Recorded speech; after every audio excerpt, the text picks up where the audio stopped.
Ma'am के साथ आया सर बस सर जी इधर से चल पीछे। हाँ इमरान भाई इधर से। हाँ बस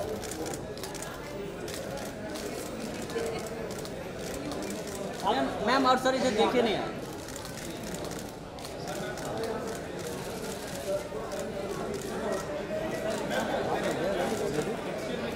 ये अमित सर भी आ गया सर एक साथ में अमित सर बुक लेकर आइए बुक जल्द से। अरे बुक अमित सर सामने सर इधर से चल कीजिए ना। भाई थोड़ा पीछे आ जाओ। अमित सर अमीर sir sir all look here sir here. हाँ सर आपका एक सोलो ले लीजिए। अमीर जी एक solo picture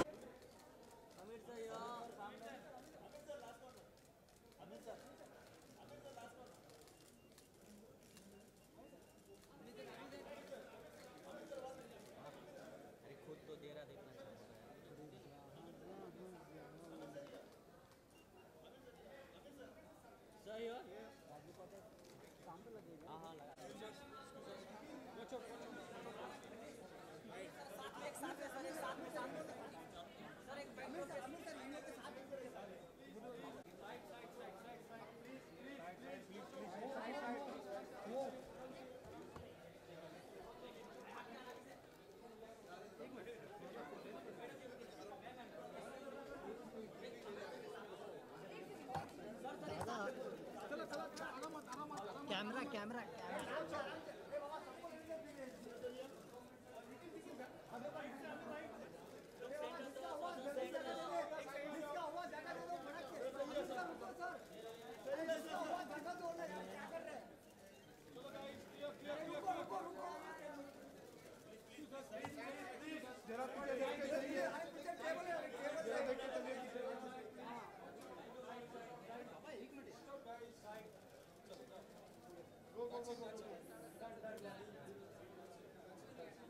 We should give a big round of applause of all those people who made it.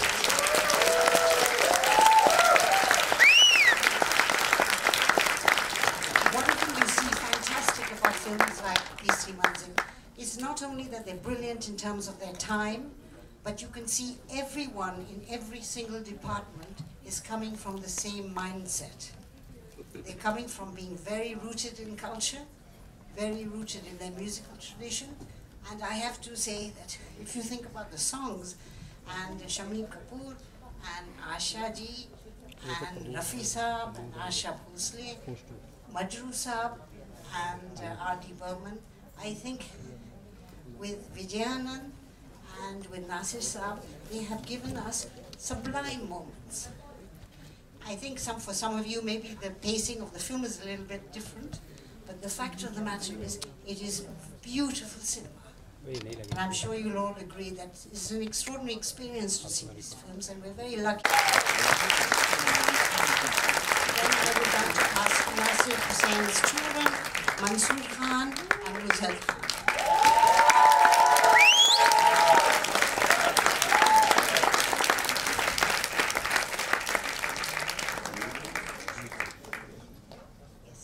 If I could ask Nasir Hussein's, Nasir Saab's nephew, Amir Khan. He's coming. And before we start, we're just going to do the book launch, and then after that, we'll have a discussion about Nasir Saab.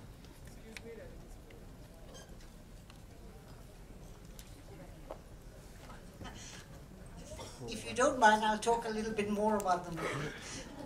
And basically you see them extraordinary. I was just struck by the integration of the lyrics into the narrative. How not only do they tell a story, but they actually, not everybody says the song has to advance the narrative, everybody knows that. But what they do is this amazing characterization.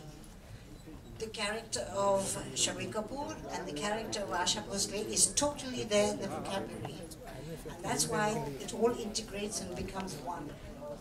And, you know, you can see one thing extraordinary in Nusrat is how they all come from a certain, I'd say, a common tradition.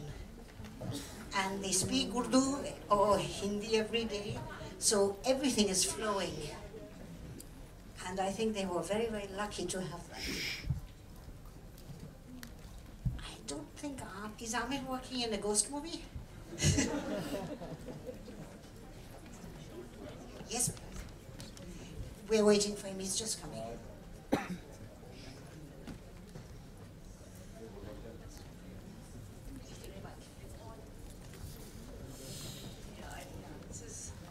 Can you hear me? Yeah, hi. Okay, so I've seen this film so many times, but today for the first time I saw something and I couldn't understand it and make the link. And I was wondering where other people had an answer for this, so I'm going to put it out there for everyone. You know, when Prem Chopra goes and takes a bottle of whiskey from the hotel manager, and straight after that, somebody hands a bottle of booze to that estate manager guy in the raincoat and says, "Aaj raat ko ye kaam ho jana chahiye." What was that? This is the first time I asked myself that question. It's possible that some scenes were cut. Maybe the scenes were That's cut. the one thing that I couldn't link up with everything, and I'm wondering. Now we have Vaibhav? Nasir Saab's nephew, Amir Khan.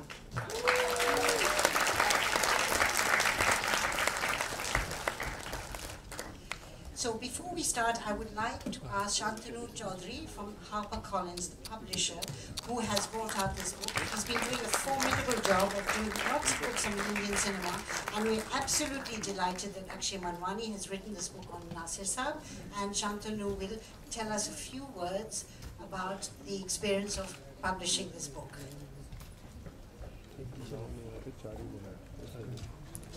Good evening and very warm welcome.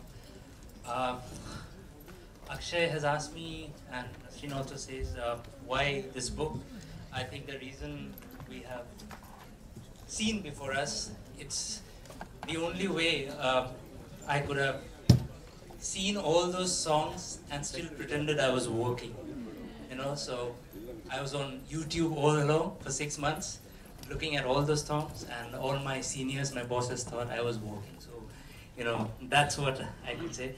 But I'm extremely privileged. I'm honored to have published this book. I know how much Akshay has been invested in this book. We have had 6 months, 8 months of editing work, and the stories are legion.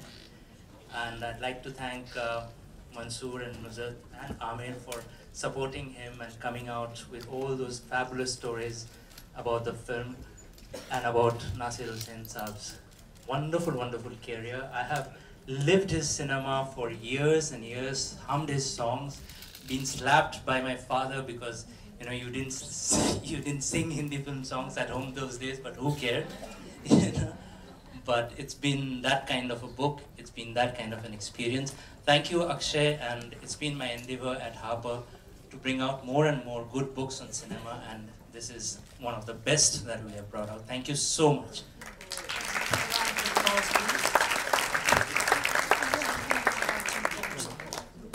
Yeah, please, all of us.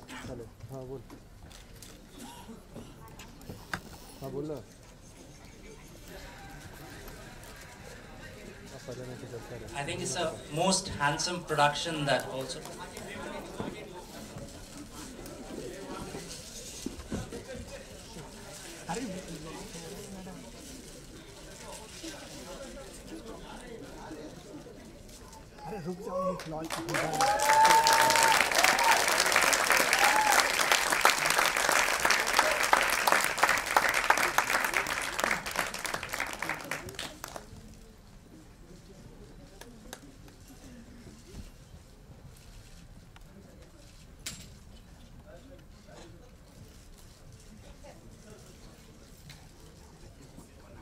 अरे काय को बुलाया फिर madam हमको यहाँ पे सुनने का होता है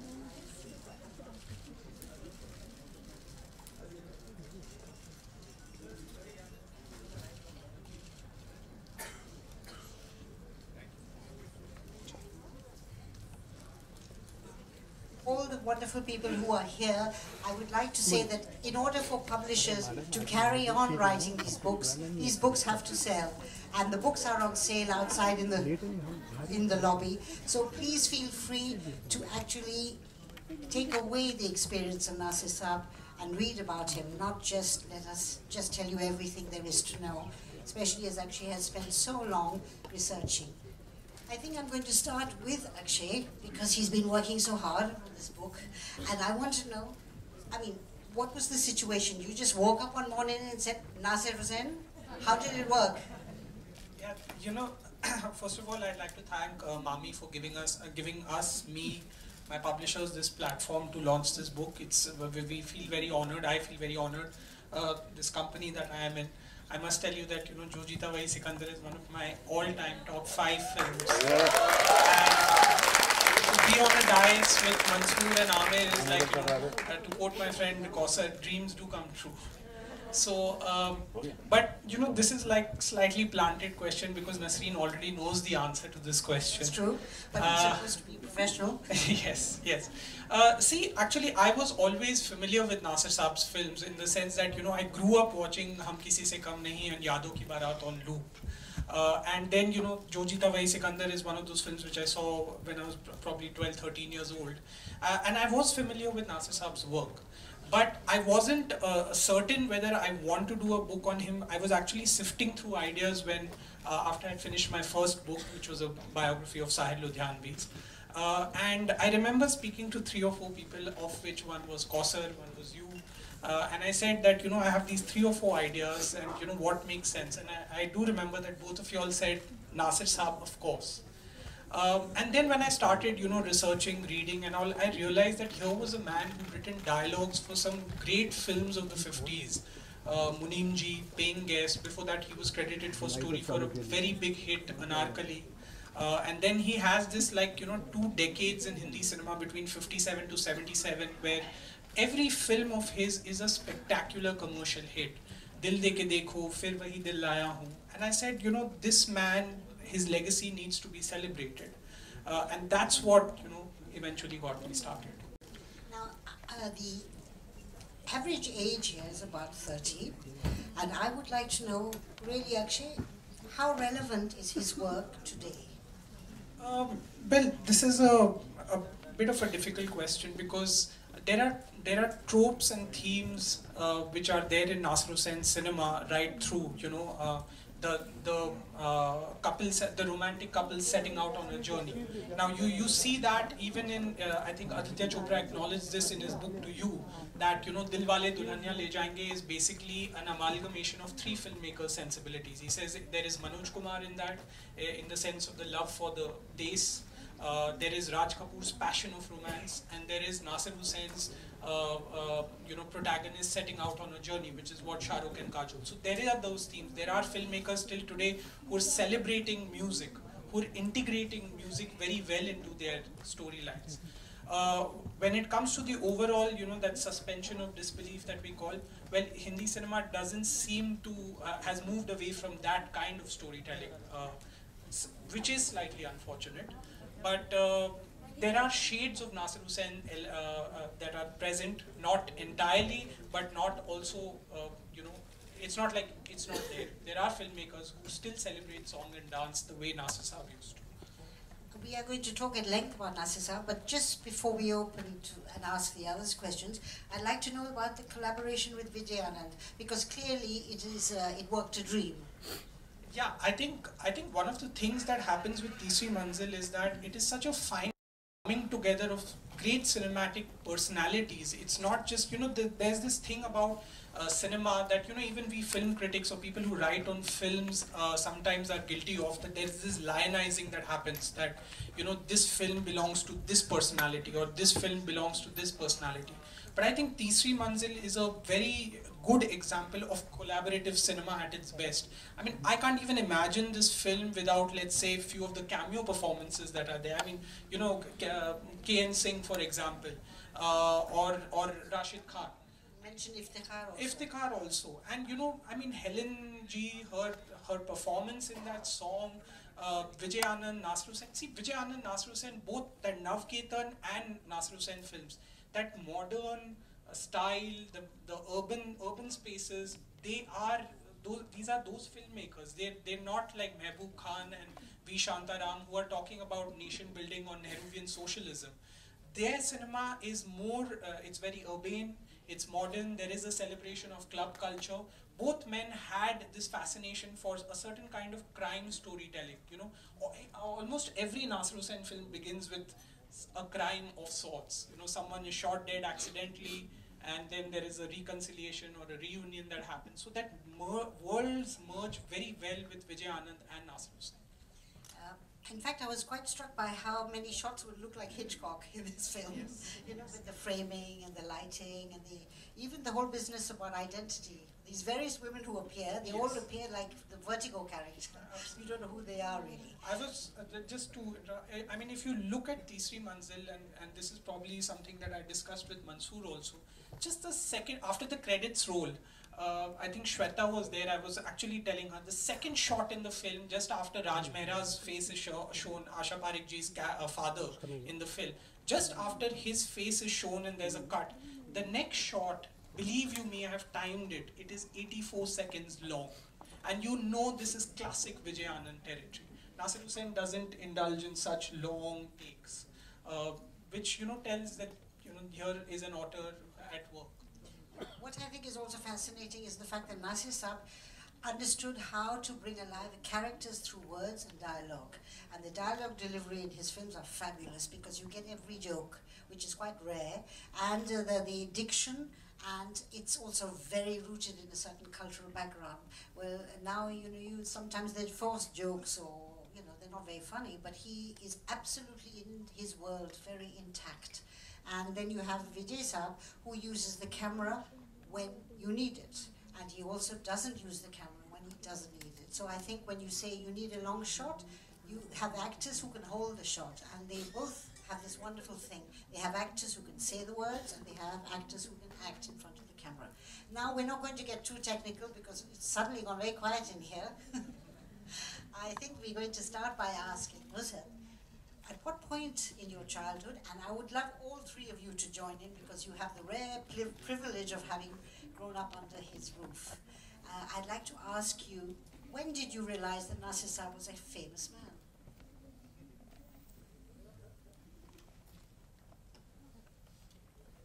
You know, never ever thought about that. I don't know. While I was watching the film today, I was pointing out to my nephew sitting here every scene which I remember being there on set. I didn't know what was going on. I knew something was going on. The Aja Aja set and, you know, Oh Hasina, Sona Re Sona. I seem to remember more of the songs. I don't think I knew what my father was doing. I knew it was his work. No, I didn't understand fame.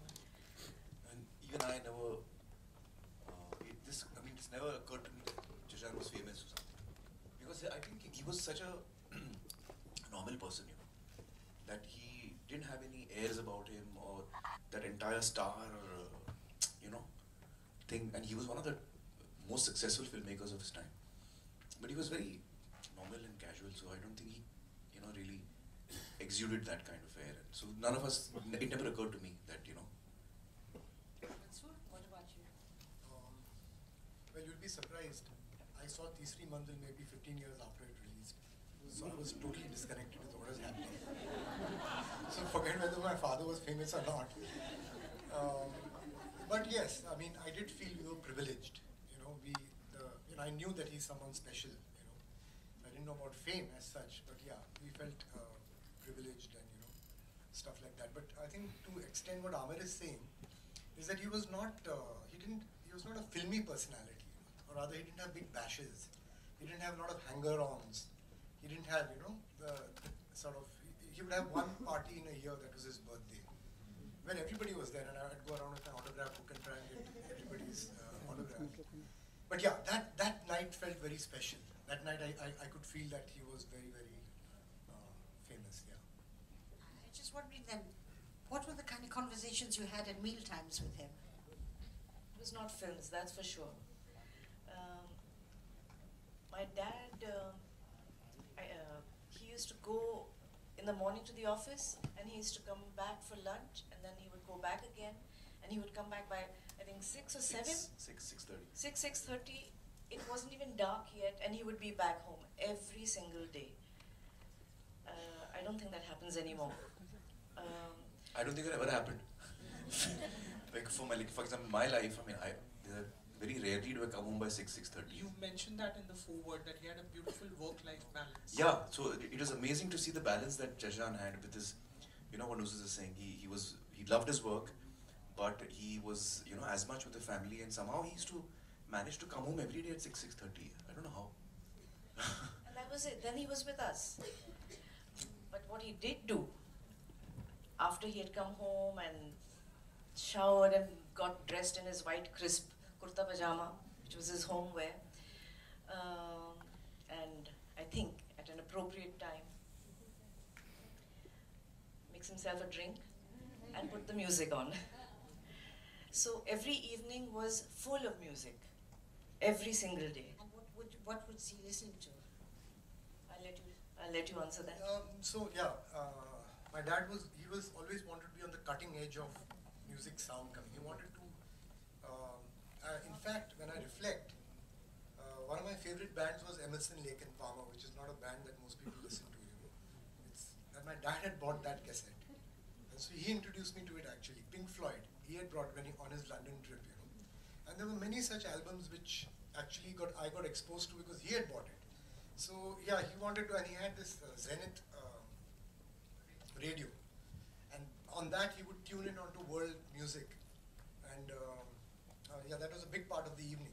So music was a very, very big part of his inspiration. And He also had a turntable in his car, which, so he had a turntable in his car. Like now earlier we used to have cassette players, and then now we have whatever CD players, and now we have just Bluetooth or whatever. But at that time, turntables like records, to have a record player in a car which bumps around and all that, is very rare. So he used to have a turntable in his car. Fantastic, because, I mean, how did he keep it steady? Some, There was some good technical stuff. there was some heavy duty, what is it called? Suspension that was done, yeah. Sometimes a song used to bounce. Just kind of hop a little bit. And you mean he didn't listen to filmy music, Hindi film songs? No, Yeah, I don't it was know. always Western music. it was always. Interesting. I just want to add over here that, this was a question I asked all three of them when I was researching for the book, that what was the music that he was listening to, and they said this, that it was essentially Western, and Nusrat said, Top of the Pops, and, Beatles, Elvis Presley, but Amir also made one very good point over there. He said, yes, Western music is fine, but Shahjahan had a knack for a popular tune. He knew ye gana hit hone wala hai. So it's not just Western music, but he had that flair for a popular song. I can add, because my interest in what Daddy was doing was mainly the music. I used to enjoy, and the story sittings, not the shooting so much.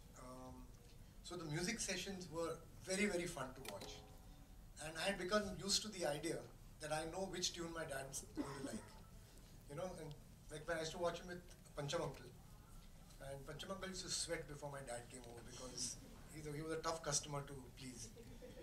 And I remember that, and he had a little dibia with pan in it. So he'd sit and after the tune, he would do this.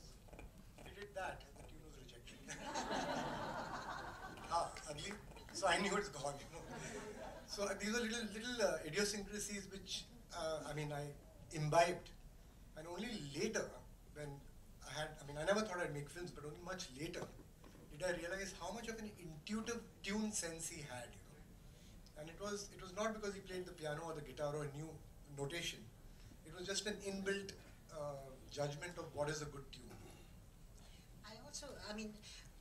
You are obviously a film family now, and 2 generations, 3 generations. Can you tell me, if your father, I have to give a little aside here, I think it was some years ago, I actually won't know exactly the year, but it was Ahmed who said to me, absolutely you have to go and interview my uncle. And he took me to the house, and Nasir Saab was a little reluctant. I think Mansoor vanished very quickly.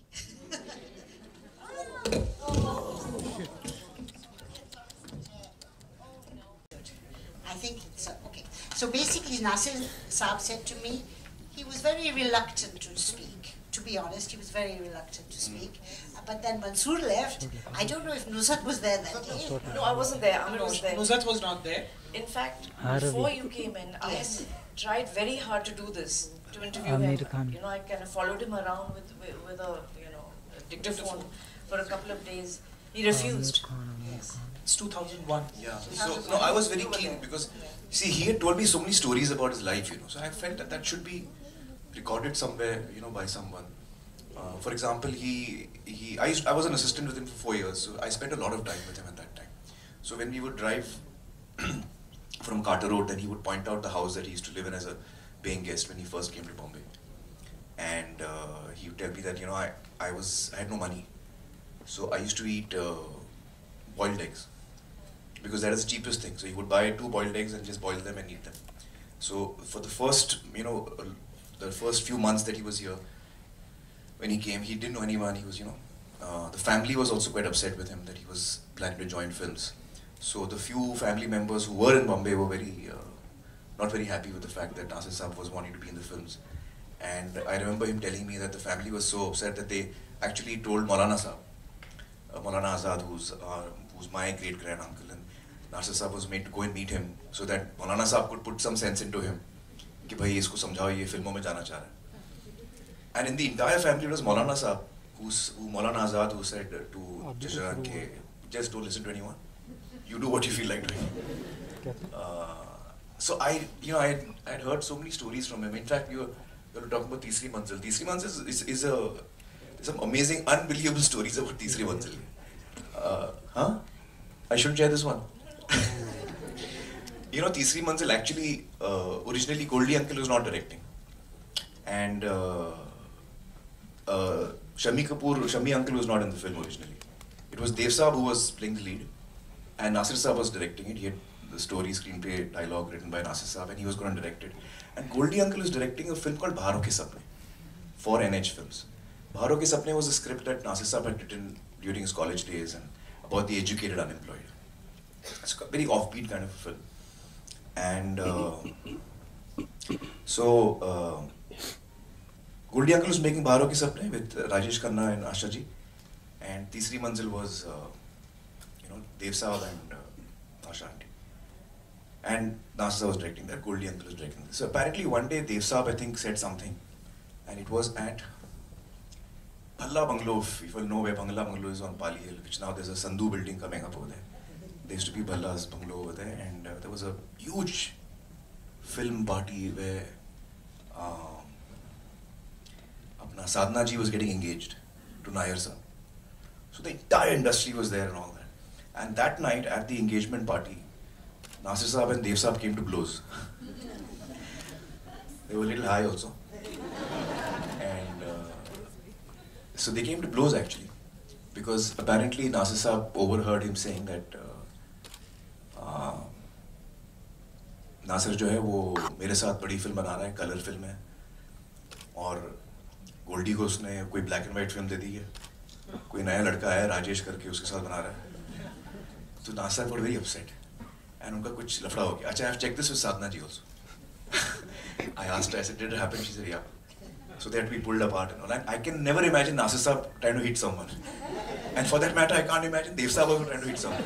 They're both such gentle souls and so sophisticated. But khair, hota hai. So the next day, apparently Nasir Saab called Goldie Uncle to the office and said, your brother is saying this. So now you're going to direct Teesri Manzil and I'm going to direct Baharon Ke Sapne. But Dev is not in Teesri Manzil. And then he called up Shami Uncle. And I had checked this with Shami Uncle also. He called up Shami Uncle. And because before that, they had had a bit of an altercation, Shami Uncle and Nasir.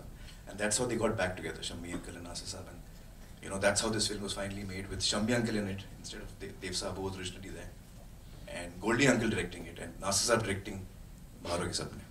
So I had, you know, he had told me so many stories, and I thought it's very interesting to know, you know, ये film हम देखते हैं उसके पीछे क्या हुआ था, क्या क्या हुआ था उसके पीछे. So I was very keen that it should be recorded somewhere, you know. And that was something invaluable that happened, because had you not goaded Nasreen to do this, my first reference point for my research was that interview, which you urged her to do it, and then they were kind enough to pass on that audio file to me.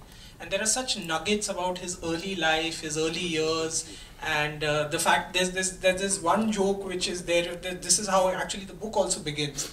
That someone asked him, this was in class 10 matriculation examination. He said, "Gul khilaya tumne aur pass ho gaye." So you know the point is that this is very important for, you know, journalists who set out to, archiving is very important, and I mean I owe so much of this book to that interview, because it really provided so many insights about his childhood, which something which even Mansoor, Nusrat or Amir would not be able to tell me. His early years, his formative years. It's absolutely true that now when people look back and see that so many films are so beautifully made and are really intriguing to know how they were done, why they were done, and those people are not with us to ask very specific questions. And I think it's very important that Akshay is actually doing this book so that you can actually know something, and something is recorded, because we hope that not just now, but 20 years down the line, 40 years down the line, these 3 months will still be celebrated. Now, going back to Nasir Saab's family, why did his family not approve of him joining films? Do you know why? I guess at that time almost everyone felt कि यार film में जो है वो is not a good place to be. So most families at that time would react. I mean, even at my time, they were my own family. Nasir Saab and Abbajan were telling me, Chacha and Abbajan, नहीं नहीं नहीं फिल्मों में मत आओ. They were both filmmakers. They're telling me not to be in films. So, But I think for actually in my case the reason was different. In my case the reason was that Chachajan and Abbajan both knew, even Chachijan and Ammi, they all felt that it's such a volatile profession. One minute you're up there, the next minute you're not. You know, you have no certainty, no security. You know, so they wanted us to be more stable in life. You know, go into a profession which is more stable: engineer, doctor, chartered accountant. In any case, I would never have managed to do any of those 3 things. but उनके मन में ये बात थी कि कोई अच्छा professional management कर लो, ये कर लो. You know, don't get into film, because they didn't want us, I think, to go through the, you know, uncertainties and the trauma of the volatile business that we're in. So they were trying to be protective actually. But in his case, I think when he was coming here, it was more कि नाक कटा, हाँ shame था, नाक cut जाएगी यार फिल्मों में. It wasn't an honorable profession. Yes, but now it's become a little too honorable, I think. I would also ask you that now, both, I think, Mansoor for a while and Amir, of course, worked as his assistant. And I would like to know whether he was a very different man on set from what he was at home. Not in my experience. The only thing new I learned about him, because I had spent all my life with him, and the first time I started working with him, I found he's as relaxed. He had a fantastic sense of humor. Shahjahan had a fantastic sense. So always cracking jokes, seeing the humor in everything. And on set, the atmosphere used to be very relaxed. There used to be no stress and tension. Ki log chilla rahe hain, ye ho raha hai, wo raha hai. You know, it used to be a very relaxed atmosphere. The only thing I noticed which was different, which I felt for the first time, is that he's got amazing leadership qualities. So when he's on set, he's like a tiger here. He's got amazing, you know, leadership qualities. People love him, and they love to follow him, and they trust him. So his entire team was very trusting of him, and he was a great leader. I think other than that, it was very similar for me, whether he's at work or at home. Yeah. Was he very decisive? Yes, he was very decisive, and he was very clear what he wanted. And when I say leadership qualities, it's not just being decisive; it's also being able to command. And you don't have to shout to command, but being able to, you know, lead the entire team, because filmmaking is all about that. And he was a naturally good leader actually. And And Mansoor, do you think in his work, did he ever see his work as making compromises? No, not at all. In fact, that extends with what Amir was saying about being decisive. For Karwa, they actually very rarely did my dad put his finger on a wrong tune, and they actually recorded and shot a full song for Karwa, and I could see that throughout he was not happy. I remember this vaguely, and he came back after it was shot and everybody saw it, and he said, "I'm throwing this out."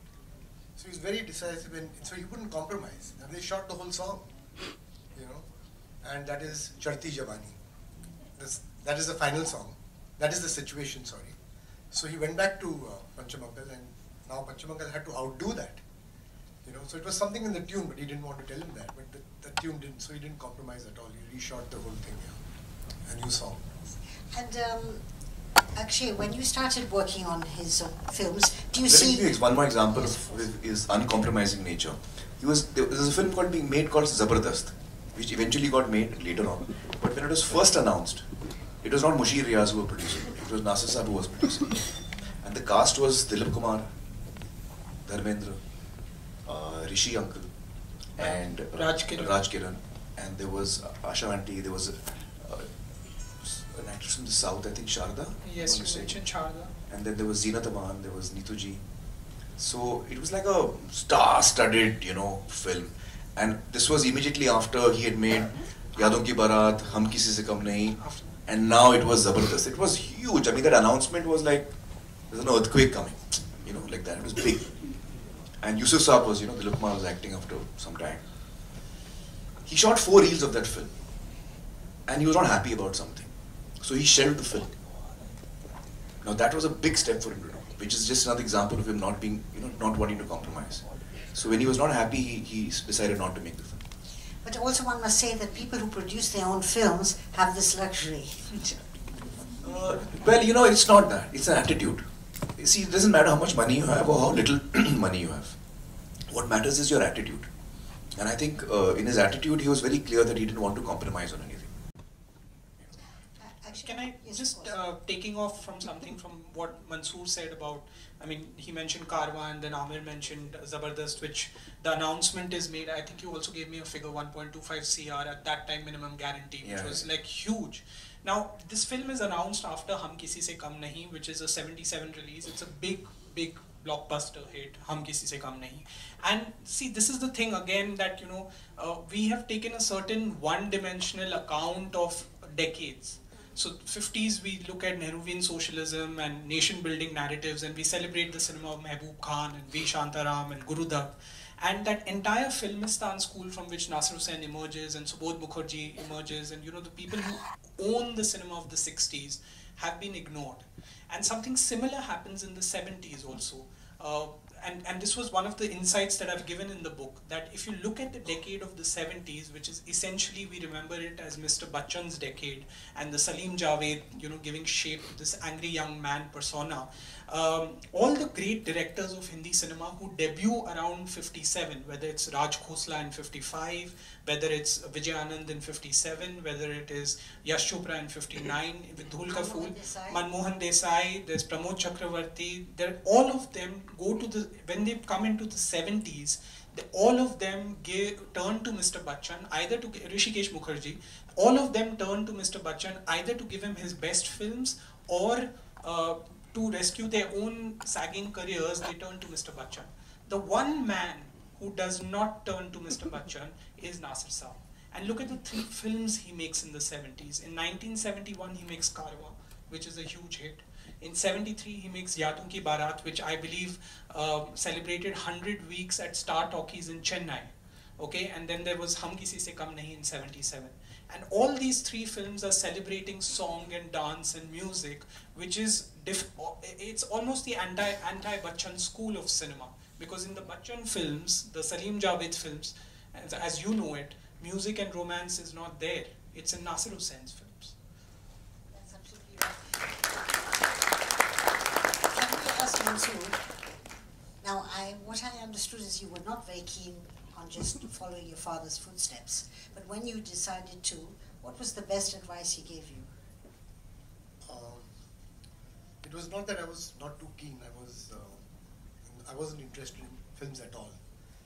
And when you mentioned that I assisted and then Amir assisted, I was a useless assistant. I should have been sacked on day one. Amir was a brilliant assistant. And I was like, I think yahi kahani Jodita mein bhi hai, one good son and one bad. So that's where it comes from. So Amir is the good son and the bad son. But really, but that's the thing. Actually, my dad didn't give me any advice. But somehow I felt that, see, for me, I was a dropout, and I'd done many wasteful things. So for me, it was to redeem myself in his eyes. It was more about that, and so I was quietly working on a video film, just to test myself, because I had video equipment. In those days, nobody had it. You could actually edit it. And I shot a 1 hour 40-minute film which I had written, which was supposed to be a 20-minute film. It became a 1 hour 40-minute film with 2 songs and background. It was like a proper film. And Daddy saw it later, and that gave him the confidence that I could possibly direct. Otherwise, he would have never given me the help for Amir's launch film. So yeah, I think I just felt that he had intrinsic faith in me, and he didn't. We used to argue a lot. So the question of advice didn't come in. I didn't advise easily. But I think you've forgotten one thing. Right through when Mansoor was, in school, and he came out of school, after he came out of school and decided to go to IIT, he was in Bombay IIT, to engineering pad. So whenever anyone used to ask Mansoor, okay, yaar, you're becoming an engineer, this, that, he went to IIT, then he went to MIT. Shahjahan would always say, इनको जो करना है करने दो, घूम फिर के इनको यहीं आना. He can go where he wants, ultimately वो यहीं आए. And that's exactly what happened. That's true. When I was leaving for US, Daddy asked me कि मैंने यहाँ दुकान खोल के रखी है. It's ready made, why on earth do you want to go there, So for me at that time it was like, now making films is a very respectable, where everybody aspires. For me it was like, oh come on, how can you even suggest that? I looked down upon it. To add to that, when we used to go as kids, we didn't know he was famous and all, but we used to criticize him a lot. So we used to go and watch his films, and after the trial, Daddy would say, "To kaisi lagi?" So at least I remember. I don't know whether Nuzhat does, but I would say, "Come on, Daddy, उसमें ये हो जाता है, फिर वो coincidence से वहाँ मिल जाते हैं, फिर ये coincidence हो जाता है, फिर वो ऐसा हो जाता है, फिर इसमें ये ऐसा है." So I used to criticize the whole thing and keep listening to me quietly. At the end of it, it's अच्छा, लेकिन मजा आया कि नहीं?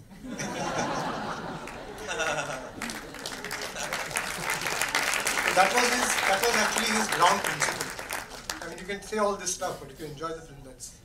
Actually, his films, as a kid, when I used to watch his films, I remember in Shahjahan's films, I used to feel I'm on a picnic. It's nice, हम लोग outdoor में जा रहे हैं, अच्छे गाने वाले हैं, handsome looking people, there's romance, there's comedy, he's constantly making you laugh. It was like his film used to be like a breezy summer holiday, a breezy picnic, All his films had that quality. And they were very modern films, in his films, the female characters were very modern. Surprisingly so, at that time it was very unusual to see that Zeenat Aman is having a wine glass in her hand and all of that. It was his smoking, his female characters were, very modern, and so that was amazing to see. And if I can add over here, that song sequence which is there in the film, Aaja Aaja. I'd say he was. He wasn't the kind of guy to write poetry or flowers for his wife or anything like that. But I was just thinking, I was looking at these 3 months again, I have to say, and I was pointing out to myself a lot of the things written into Shami Uncle's character, which seemed to me so much my dad. Give us some examples. I'm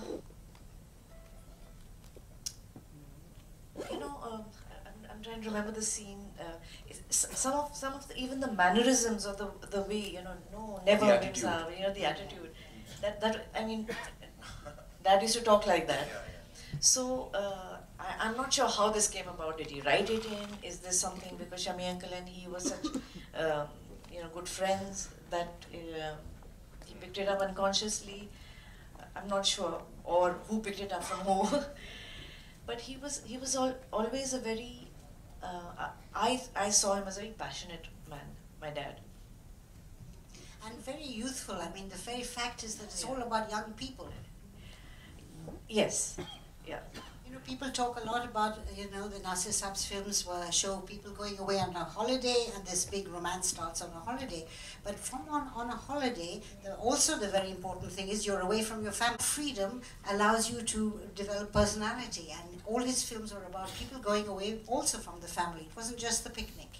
It was, they were not under any authority, they were not answerable. I also wanted to know, Amir should be able to tell us, the relationship between Shammi Kapoor and Nasir Saab.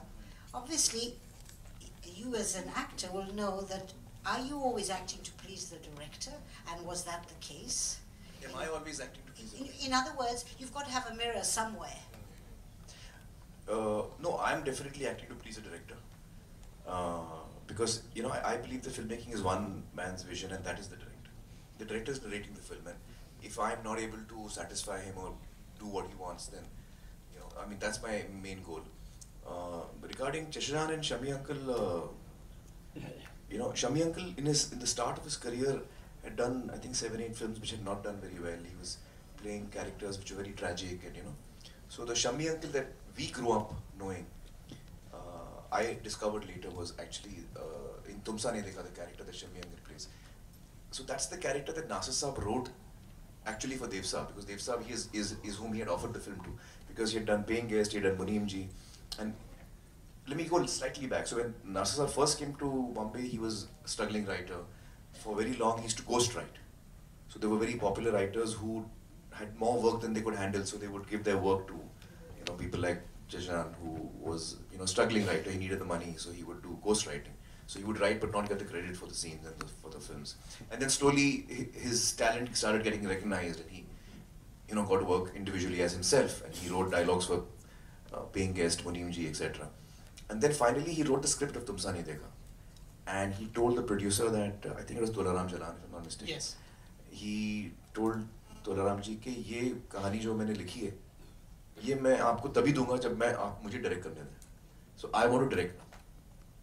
And that's how Tumsa Nahi Dekha he got to direct. And he got to direct, मतलब Tolaram Jalan finally grudgingly said, ठीक है यार, अभी script अच्छी है and I want the script, so I'll allow you to direct. But apparently he got a really shoestring budget, and he told me कि मुझे outdoor के लिए 3 दिन मिले थे.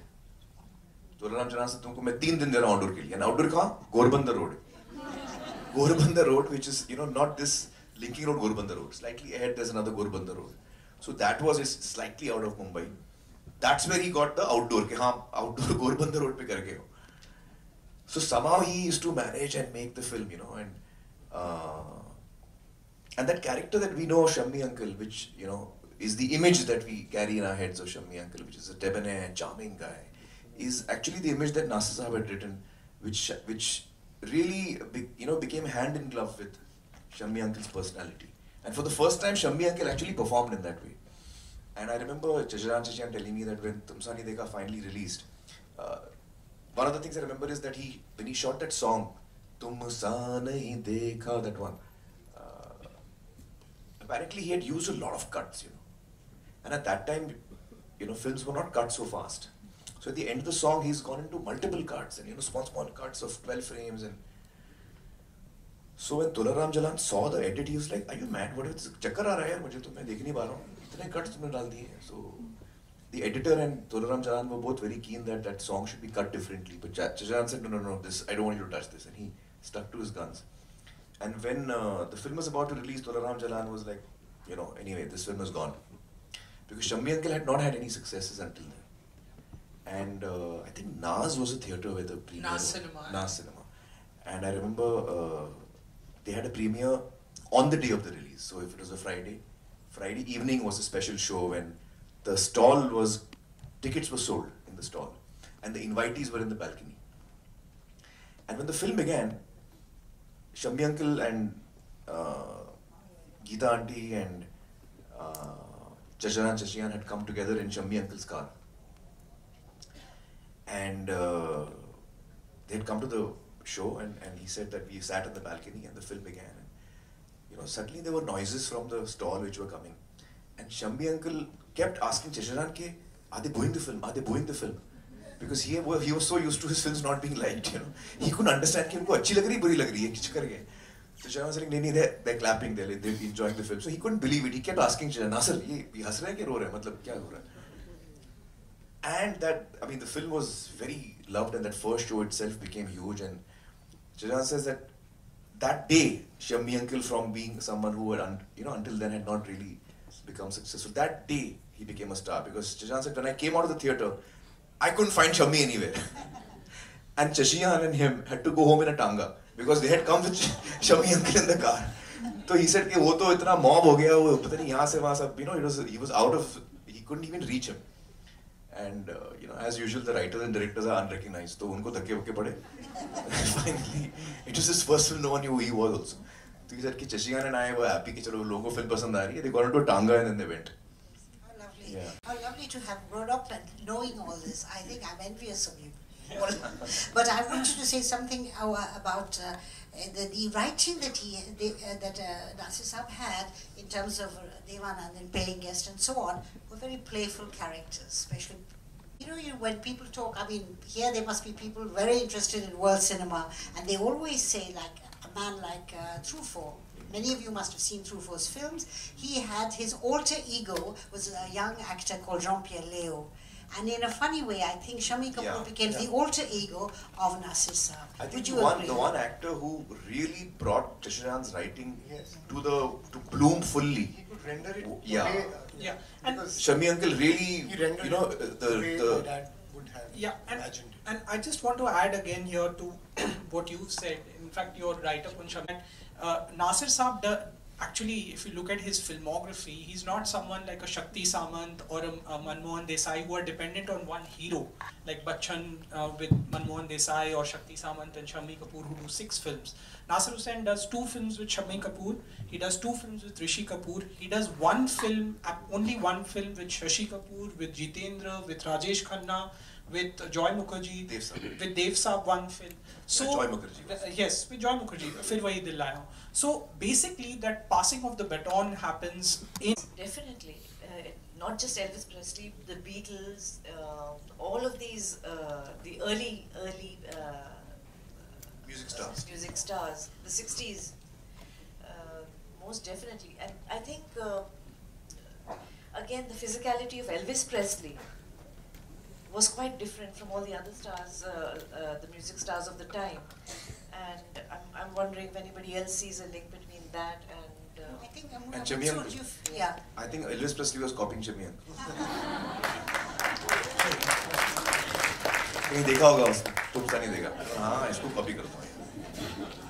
No, I had asked Shammi Kapoor something interesting, and you could see it from Tum Sa Nahi Dekha. I said that when he was in a song sequence, it was very fascinating to me where the cuts took place in a song. So he said to me, because it was very simple, because when I knew they should cut on the beat, I would jump out of the frame.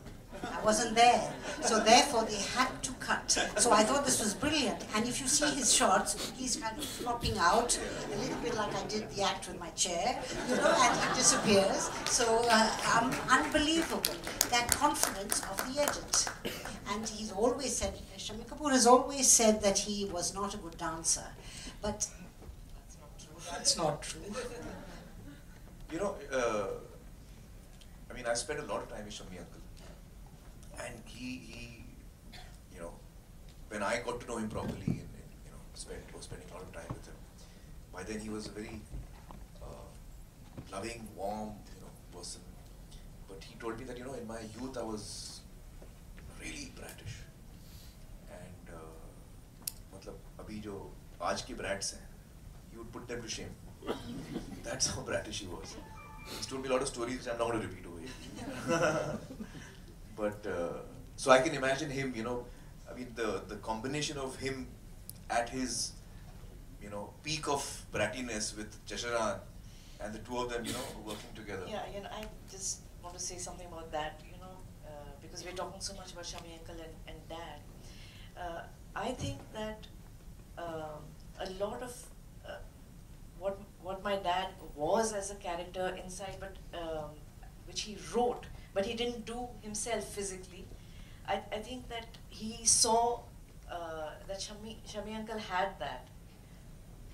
So, for instance, well, not every evening, quite often when Shami uncle came over home, I remember in the evenings, and this used to be very late, and I used to be very small and wanting to go to sleep, but too excited to go to sleep because all the grown-ups are there playing all this exciting music. I don't know if you remember this, but Dad would put the music on, but he wouldn't dance.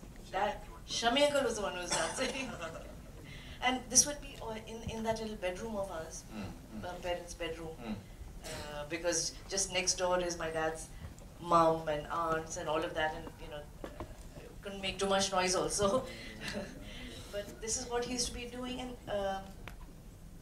so I saw Dad as providing the sound and the music, and The rhythm, really. yeah. But it was not. He was never the one who Personified. Yes. But I think we've forgotten one night when we didn't dance normally. But one night he played there was a Punjabi folk song. Remember that? And it was such an appealing song that all of us were dancing. No, not that was us? Acha. I don't know whose it was. Yeah, but I remember him dancing and really enjoying that song. It was a frothy folk song, Punjabi folk song. He didn't do it very well. And would you say he was an introvert or extrovert? He was an extrovert. He was an extrovert. He would hold, like in a party or in a sitting, he would be the center of repartees, But with his humor, words. narrative, yeah. With his words. Yeah. And we talked a lot about He Mansoor. was a very charming character. Very charming. He had, he had very intense eyes, and he was a very winning personality, and very funny. He was very funny. We talked a lot about Mansoor's work and, of course, Amir's. Nusrat, did he ever guide you in terms of what you should do in life? Did he think you should work in films? Never. You remember, we were the generation that didn't think it was a good thing to work in films, and especially women. So there was no question about me doing anything with the movies. It would never have occurred to my father, and it didn't occur to me. So I did my, I went to school, I went to college, and at a certain point, like Mansoor, ghum phir ke I came back to the films, but just very minimally at the time of QSQT. So Nusrat, Mansoor, me and Shahjahan, the four of us worked on that script. And so Nusrat was involved in the writing of a number of scripts, including Raak, by the way. Ask your wife. Who's laughing? Okay. But I know the inside jokes. So, yeah, but that was just a little bit. did you argue about language and dialogue? On the mic. Oh, sorry. Yeah, for QSQT we all worked together. Amir and Nusrat's main job was to resolve the fight, Conflict. the conflict between my dad and me. Actually, what happened, I'll tell you, QSQT was being directed by Shahjahan. And Mansoor was writing Jo Jeeta at that time, as his first film. So then at one point when the script was complete, Shahjahan fell ill and he had to go through an operation and all, bypass. So he was not in a position to direct the film. He couldn't take the strain of directing a film so quickly after the operation. So he told Mansoor कि भाई तुम अपने script के साथ struggle कर रहे हो, ये हमारी ready है, तुम सुन लो, अगर अच्छी लगे तो तुम ये बना लो पहले. So Mansoor said okay, he heard the script and he said yeah, I like it and I want to do it. But I might need a few changes in the script. And then began a writing, part where we were correcting the rewriting part, in which the few things that Mansoor wanted to change was actually 80% of the whole script. So while the story remained the same, but and I remember that when Mansoor was not the director and Nusrat and I was working with Shahjahan, Nusrat and I would keep fighting with him about about the way that we because we were coming from a different generation and we were thinking different, and we kept fighting with him, but he was a director. So ultimately Nusrat and I used to give in, कि now he's not listening to us and he obviously knows what he wants and he's a director, so he would write as per his requirement and guidance. When Mansoor came in, we were like, yes, suddenly we had, so the three of us used to be against him. So Jajan used to be, तुम लोग इतनी बड़ी गलती कर रहे हो, तुमको पता नहीं तुम लोग क्या कर रहे हो, पागल हो गया तुम लोग. So he used to get really upset with us, but then he would, he went along because now he also realized that now the director is Mansoor and we have to all work towards, Mansoor's requirement. But his guidance, I mean, at that time when we would argue, I mean, I had vague ideas in my mind, like this scene shouldn't be like this. So you would say, like, but what should it be like? You can't just say, this is too boring, this is that. And I'd come up with quite wacko ideas. One of the things which was an absolute delight to get to know when I was interviewing them and I interviewed them. Here again, you appreciate Nasir Hussain. See, the thing about Nasir Hussain is that we remember him now for fun, shorties, song, dance, music, romance. But he was a man of letters. So he calls them one day, apparently this is the story that they told me, that he calls them one day and he says, look, I think I've got the right title. Just hear me out, be patient, give it just listen to it, digest it for a minute. And they're obviously, edgy and they're wondering what he's going to say. And he says, Qayamat se Qayamat tak. And but once you had actually, you know what? Now I'm remembering slightly. I remember that in English we used to say that titles for this film should be something like, see, Nafrat ke baare se I used to always feel कि यार बहुत ही मतलब गाना type का है Nafrat के बारे से, and all it sounds very strange, too obvious. So one of the titles, if you remember, we used to discuss was From Here to Eternity. इसमें ऐसा कुछ feel होना चाहिए, From Here to Eternity. And that is when Shashank said Qayamat se Qayamat tak. Yeah, that makes sense. Yeah. The duck and from here to, and yeah. just on the other hand, like Mansoor told me this, Jo Jeeta Wahi Sikandar, which is Nasir Saab produced and essentially wrote the dialogues for that film. Mansoor used to give Nasir Saab a lot of the dialogues in English. Am I right? Okay. But again, the beauty of the man, that he's not just merely, because translation, as you know, it's you're translating cultures. So intention. Yes. So he gave him the title that it should be. And see, I'll tell you, it was very difficult for me to work with Majroo Saab after he's used to working with my dad, who was a literature, sort of Urdu literature person. And I used to talk to him in English, but he was so flexible. Majroo Saab was so flexible.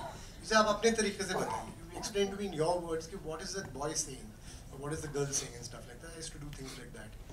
So इसमें actually मैंने ये thought शायद दी थी, roughly like that, that this boy doesn't know where he's going, whereas actually he's a romantic, and that which comes in the antara, second antara. So he came up with the line, "Papa कहते हैं ये." I didn't like it one bit. You were cringing. I was cringing,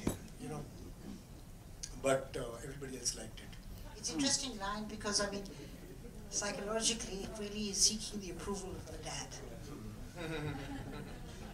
Yeah. Which you said earlier on in our conversation. Yeah. I remember Majroo Saab telling me, the song was written, it was recorded, and it turned out rather well. So we were sitting at Lime around that time, I think, and Majroo Saab telling me, "Beta, देखो गाना तो बड़ा अच्छा है, अब तुम्हारे ऊपर है तुम कैसे करो?" I was like, that's a nice way of putting it. No pressure, beta. Super hit गाना है, अब तुमको करना है.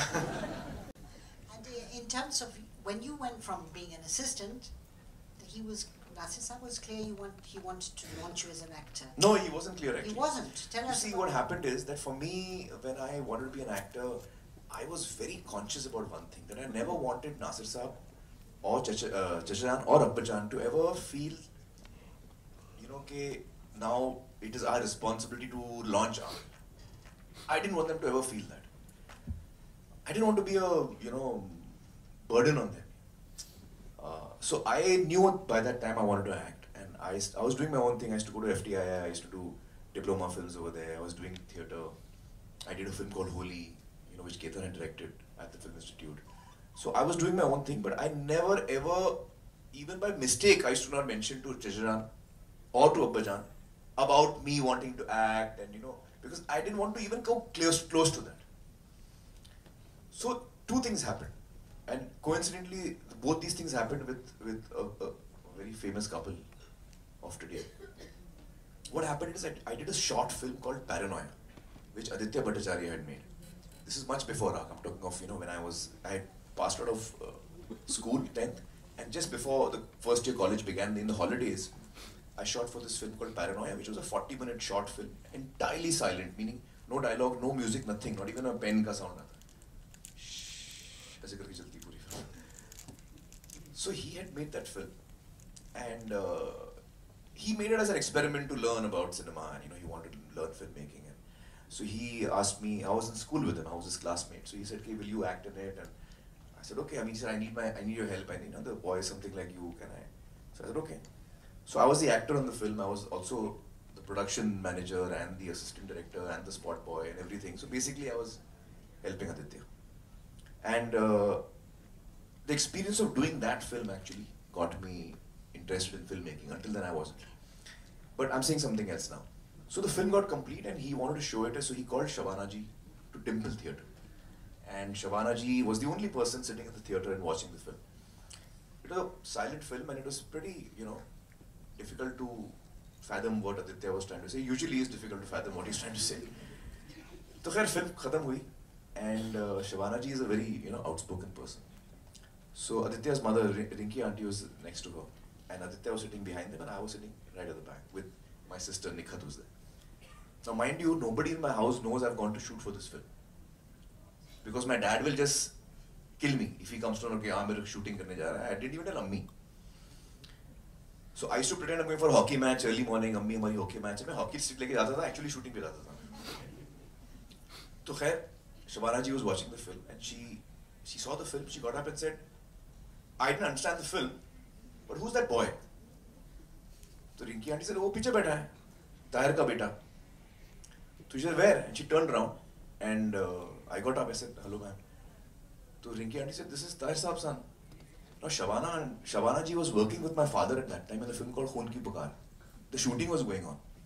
She said, "Hey, you're Tahir Saab's son. I must tell him you're a fantastic actor." I said, "No, you can't tell him that. You can't tell him that. He'll kill me." So she said, "Why?" I said, "No, you can't tell him that." So she said, "But you're a fantastic actor. You should be acting." So I was so thrilled because I really look up to Shabana ji as an actress, and when she said that, I was like, wow, I felt so good that someone who I respect so much as an actor is telling me that she's like, "You're really amazing, and you have no idea how well you've done, and you really should act." So I was like, okay. And then I joined Jishan as a AD, and I remember it was towards the end of the shooting of Zabardast, and we were in Faryaz Hotel, we were shooting there in Khandala, Lonavala. And Javed Saab had come to work on Mr. India script. And he was also working on the script of Arjun. So Shekhar was there, Javed Saab was there, Rahul Ravel was there. And I was sitting in Nasir Saab's room doing some paperwork. And Javed Saab walked in to say hi to Nasir Saab. So they were meeting after a long time. They were exchanging whatever. And they were talking and catching up after a long time. And then finally, after about half an hour, Javed Saab asked Jishan, "Wo kaun beta hai? Who's that boy over there?" I was sitting near the window. So he said, "Ye Tahir ka beta hai." So he says, "Ye kya kar raha hai aapke saath?" He said, "Wo mera assistant hai." So Javed Saab said, "Ye aapka assistant kyun hai? तो आपको star होना चाहिए." मेरे कान खड़े थे, सब सुन रहा था मैं दूर से कि क्या बातें हो रही हैं. And it's quite ironical that both Shabana and Javed Saab, who are together today, individually noticed me at separate places and said the same thing. Even after that, I never had the courage to tell my uncle or my father कि यार Javed Saab कह रहे हैं I'm star material. So I just completely ignored it. I didn't even want to bring it up. I was so frightened that he would feel कि अरे यार. I didn't ever want Jishan to feel कि Amir expects me to make a film for him. Now I'll have to. I didn't want that. मेरे को वो नहीं चाहिए था. So one day I was with Jishan and I used to be with him all the time. So we met someone he was meeting after many years, and he said, "Hello, how are you?" This, that. They were catching up, and then he said, "Amir, meet so and so. He's an old friend of mine." And he said, "So and so, meet. This is my nephew Amir, and he's the star of my next film." And I was like, "Whoa!" That's how I came to know that I'm going to be acting in his next film. And then a few days later, he called me and said, "Okay, listen, I think I want to make a film with you. It's going to be a love story and all of that." So, yeah. And no specific advice about acting? No. So I'm saying, all along, I always thought Jijan does not want me to be an actor. And it's actually he and Mansoor saw Holi at some point, if you remember. And I think at some point after that they felt maybe, yeah. And Nusrat, what do you think your father would have felt, both of you, about a book being written about him? That's a very interesting question. Yeah. Because, my dad was very used to not getting awards. You know, he never got any Filmfare award. You know. Awards basically mean nothing. That's what we can say. It doesn't have anything to do with enduring classics, and it's time that. I didn't say that.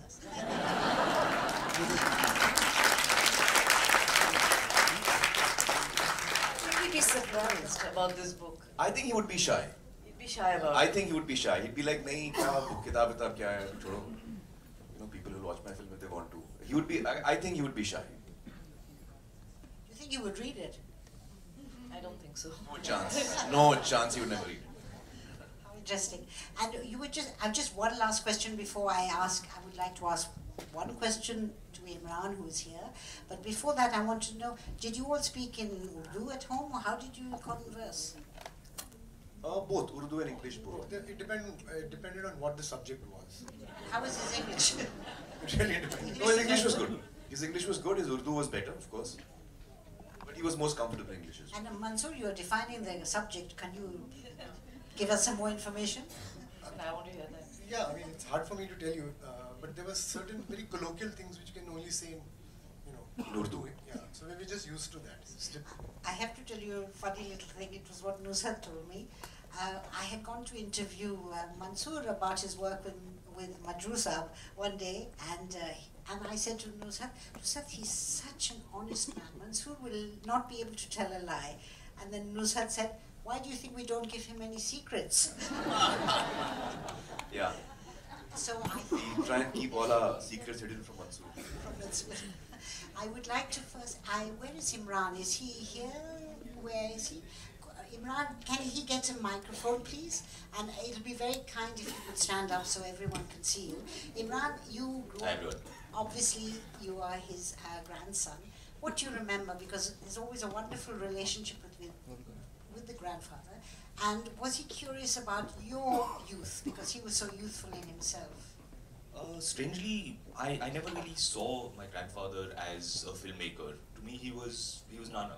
He loved telling stories. This is actually my most enduring memory of him.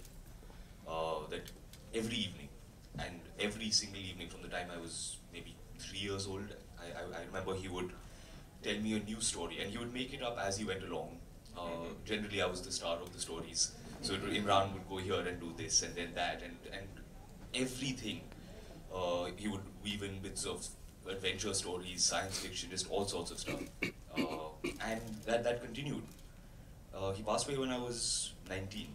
And I remember even up till that point, generally in the evenings I would try and spend a little bit of time with him, go and sit down. And it was always about chatting, it was always, that was our relationship.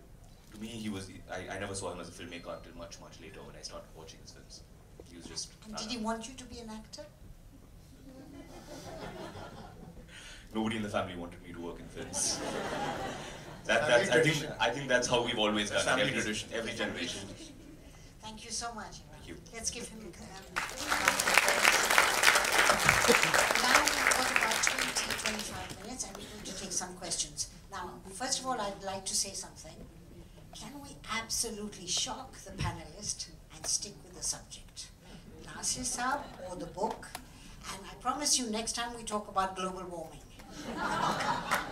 So now who has the first question? You want a mic for her? Just Finally, we did family members. Who are the others from the industry you met to do your research? Well, there's Asha ji, I met her a couple of times. I met Jitendra ji, I met Zeenat Aman, I met Rishi uncle, I met Rishi ji, I met, and not just people who were, I met Tariq Bhai, I met, so there were a lot of people within the world of Hindi cinema, people who had acted with him, worked with him. But also, you know, this book came out of meeting with people who blog on Hindi cinema, on Hindi cinema of the 50s and 60s, people who've written on Hindi cinema, people like Jerry Pinto, Aniruddha Bhattacharjee, Jay Arjun Singh. I went to the National Film Archives of India. There was a lot of good material over there on Nasir Saab, and you know, there's this particularly honest article that he writes just before Baharon Ke Sapne releases. Now, Baharon Ke Sapne is this film that Nasir Saab had basically written in his college days in Lucknow, for which he'd won a gold medal also, as you all know. And in this article, he writes very poignantly, I think, that, you know, I'm at the turning point, crossroads in my career, where if this film works, and this was an offbeat film that he was making, it was black and white, it was being made almost simultaneously as Teesri Manzil. The film is 1967, and it talks about, it's dedicated to, the film begins with a dedication to Mahatma Gandhi. And it talks about a non-violent approach for workers' rights against militant trade unionism. So, you know, this impression that we have of filmmakers that, you know, ये तो सिर्फ commercial filmmaking करता है and therefore इसकी कोई politics नहीं होगी, या ये politics के बारे में क्या बात करेगा. I think that is a great example of a filmmaker who makes films otherwise for the commercial mainstream, but also is very politically aware. And it really is a beautiful film. Jal Mistri won the Best Cinematography Award for that film. It's beautifully shot. Yeah. At that point of time, when Teesri Manzil happened, Pancham was not a big music director. He was probably just starting off. So how did this collaboration, or how did this relationship come? I don't know if everyone can hear, but basically he's asked about the relationship between Nasir Saab and R.D. Burman. How did it come about? And because Teesri Manzil was when Pancham Uncle was starting out. Yeah. Actually, I only remember one incident from that, and because I was too small at that time. Was I born at that time? 67? No, I wasn't born. 65. Sorry, 65 I was born. Yeah. So I was, well, about 2 years old. But I heard about this incident. Chajan and Chichan had told me about this, that when Shammi Uncle came into the film, you know, after that entire drama that happened, Shammi Uncle came back into the film. Nasir Saab, You have to say what the drama was. Some people may not. Drama hua na. Dev Saab was in the film earlier, फिर Dev Saab, हाँ, वो drama. When finally Shammi Uncle was you know, came into the film, the first thing Chajan told him, because Shammi Uncle was very particular about music. He was very particular कि यार मेरी film में music कौन दे रहा है, music कैसा है, how are the songs. So Shammi Uncle asked him कि ये कौन नया लड़का है, R.D. Burman कौन है. तो Chajan said, आप उसके गाने सुनो. He's made some amazing songs. So of course Shammi Uncle also trusted Chajan's judgment on music. But there was a session held at Pali. That's the house we call Pali actually. Where Pancham Uncle had come with the harmonium and his entire team, tabla wabla ye wo. And he sang all the songs to Shammi Uncle in the drawing room downstairs. And apparently Shammi Uncle, you know, on hearing each song was getting so excited that he got up and started dancing, you know, while the music session was going on, and you know. So that was like a test for Pancham Uncle. Okay, once Shammi Uncle is in the film, if Shammi Uncle really hates the songs, then there'll be a, you know, there might be a rethink of who will compose or whatever. But yeah, so that was the beginning of Pancham Uncle's career, and that's the only incident. It was his fifth film. Fifth film. Correct. And can I just, while you're passing the mic around, can I just add also to the point that I think you were also asking that what leads was, because this was a conversation that I had with him, was that we were thinking of a story that was a tragic ending. So like a Romeo and Juliet. It was a classic. Exactly. So we started out from that point. I also think that, I may be talking nonsense, but the people who worked with O.P. Nayyar moved on to R.D. Burman. Correct. There's a connection there in terms of the youthful tunes. And a lot of foreign world music. Yes, there's a lady here. Just 1 minute, 1 second, we'll come to you. Yes.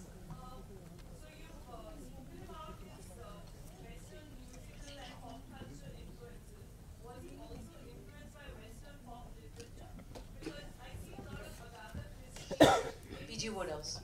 Yeah, he was very influenced by P.G. Wodehouse, Agatha Christie, you're right.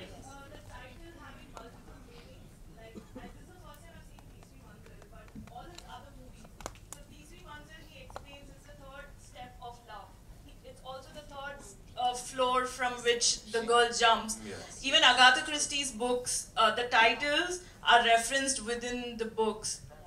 And they have multiple meanings. They not only mean like what's going to happen, but also how the person is feeling. Yes, he Exactly. did. He did read popular books. Yeah. There was a question over here. There's a gentleman with a beret.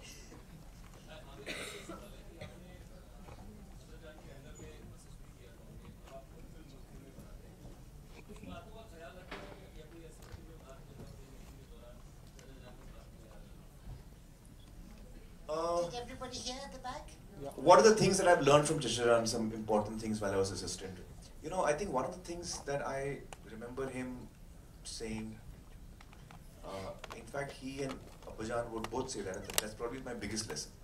Is that whenever someone came to pitch a story to them or a script to them, at the end of the narration, they would tell the writer or director, "Tell me your story in one line." एक line में अपनी कहानी बताइए क्या है? अगर आप एक लाइन में नहीं बता सकते तो गड़बड़ है. What he was actually saying, which today, you know, if you read books on screenplay writing, he was asking what is the premise of your film, which comes in one line. So that's one big take home for me. And I think the other is, I remember him saying once कि, you know, actor को scene समझ के करना चाहिए. You need to understand इसका वजन क्या है, what is the scene trying to say. So actually there are many things that I picked up, you know, all along, because I spent 4 years with him, and I was with him during the shoot, during post-production, during the edit, right through. For the music sessions also. तीसरी मंजिल का कोई particular गाना जो आपके बेहद करीब हो? सारे गाने बहुत ही कमाल के हैं, लेकिन एक इंसिडेंट मैं आपको बोलता हूँ. I don't know how many people know that song. तुमने मुझे देखा, वो जो गाना है ना, that time Shami uncle went through a tragedy because he lost Geeta ji at that time, and that set was up in Mehboob, and I remember Shashank saying that when Shami uncle lost Geeta ji, he was distraught. He was like really sad, and he was really distraught. Of course, they didn't shoot, and Shashank told Shami uncle that whenever you want to shoot, you let me. And I think a few months later, Shami uncle called him up and said that, okay, let's continue the shoot. And Shashank had not broken on the set; he had kept it standing.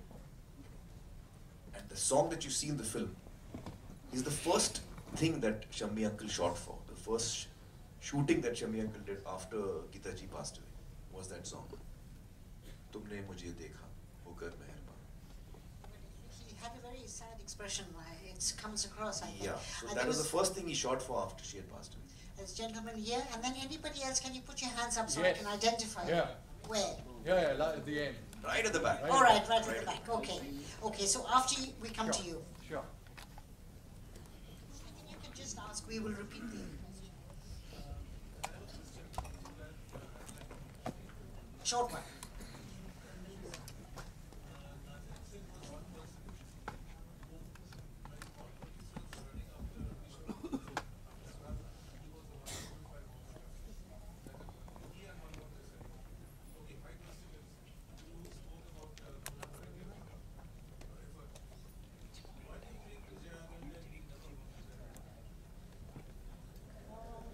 Well, I don't think there was any reason, because he and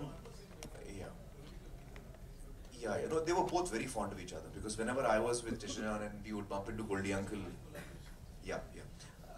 I think they just, you know, in films what happens is that you have to realize that we are like gypsies. We do a film together, and when we're doing the film, the whole team that's working together, the actors, the crew, we are living out of each other's pockets. You know, you meet a person and within 3 days you're like telling him your heartbreak story and all of that. So we get used to a life where you take very little time to come close to a person. And then 6 months later or 1 year later, we pick up our tents and go on somewhere else. I move on to some other film, you know, my other actors move on to some other film. Then we meet after 5 years, 10 years. Why are we not working together again? होता है, chance होता है, नहीं होता है. So I think both Goldie uncle and Nasir Saab had great fondness for each other, and they had high respect and regard for each other. I think what Shashank wrote in Teesri Manzil, Goldie uncle brought out beautifully. I mean, the song picturizations in Teesri Manzil are outstanding. So there's no real reason why they didn't work together. I think Goldie Hansel was doing his own thing. The same could actually, in fact, this was a question I asked them, that we could ask the same question of why didn't Nasir Saab work with Salim Javed also after Yadon Ki Barat, and there's no reason. It's just that film was, I mean, I think that is Nasir Hussain's best film, because he balances the Salim Javed world with his own sensibility. It's a big hit. I remember one incident of that, just to do with writing, because Salim Javed came to Jajan one day and said, Jajan, हम लोगों को अपना ना से अभी problem है, हम एक और फिल्म लिख रहे हैं, उसकी कहानी सेम है. तो he said, कौन सी कहानी, कौन सी फिल्म है? He said कि वो फिल्म का नाम है जंजीर, प्रकाश मेहरा जी बना रहे हैं, और जंजीर जो है उसकी कहानी और यादों की बारात की कहानी आइडेंटिकल है. It's a revenge story. तो जजान ने कहा, आप सुनाइए क्या कहानी है. तो they had obviously written Zanjeer and they narrated the script of Zanjeer to Nasir. So this is what he told me. So he said कि I heard the script and I said कि आप बिल्कुल बेफिक्र रहिए, ये दो totally अलग film है. क्योंकि मैं जो फिल्म बना रहा हूँ वो उसमें music will play such an important part. And he was so right. If you look at Zanjeer today and you look at Yadon Ki Barat, they're totally, there's no similarity that you can see between the two. When the story is the same, story वही है कि वो अपना बदला देता है. And he balances that world. So the point is that the Dharmendra character is like the Amitabh Bachchan character in Zanjeer, which is why Dharamji doesn't have one song in the film. It's very dry. I think Mansoor said this, that his integrity would have been compromised if he had given Dharamji a song to sing. You remember you said this to me. Whereas he brings in his own sensibility through the romantic musician characters, which is Vijay Arora and Tariq Bhai. No, and the key thing, how do the brothers come back? Through song. Yadon Ki Barat. They remember that song. So music played such an integral part of his and story. you might also say that again this lionizing. The Zanjeer में उसको वो घोड़ा दिखता है, वो horse. But इसमें it's the song that brings them back. So it's I have to just say a little aside. I don't know who found the title of Yadon Ki Barat. I was with someone yesterday and they said it's the name of the autobiography of the Urdu poet Josh, and he called it Yadon Ki Barat. Josh Malihabadi's autobiography. In fact, Salim I think Saab there's a mentioned. gentleman right at the back who has been waiting a long time. Good evening, everyone. Adab. Hi, Adab. Mr. Amir Khan Saab, this question is for you. Your senior generation wasn't very supportive of you. I mean, they didn't really encourage you when you wanted to join films. My senior generation, you're talking of Jajan and Bajan. That's right. That's right. Your father and your uncle. Yeah. Now, similarly, when Imran decided to get into films, how supportive were you with Imran? I produced a film for him. That's right. So, because Imran just mentioned that nobody from his family was supportive, but you did produce a film for him. Yeah. No. I think he was joking. When Imran said he wanted to act, I mean, I was very happy about it. And in fact, at that time, Jammu Sugam was producing it. And yeah, so I was not producing it. It was Jammu Sugam producing it, and Abbas was writing and directing it. And I knew that Imran is interested in acting, and he's going. I always like to leave people alone.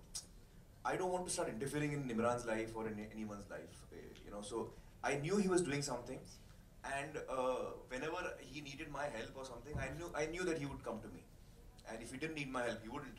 So as it so happened, when he came and told me that we are having trouble with that film, perhaps Jammuji is not in a position to make the film at this point of time. So that's when I first asked Jammuji, are you making the film or not making the film? He said, "नहीं, मैं अभी नहीं बना पाऊँगा. If you want to take over, you can."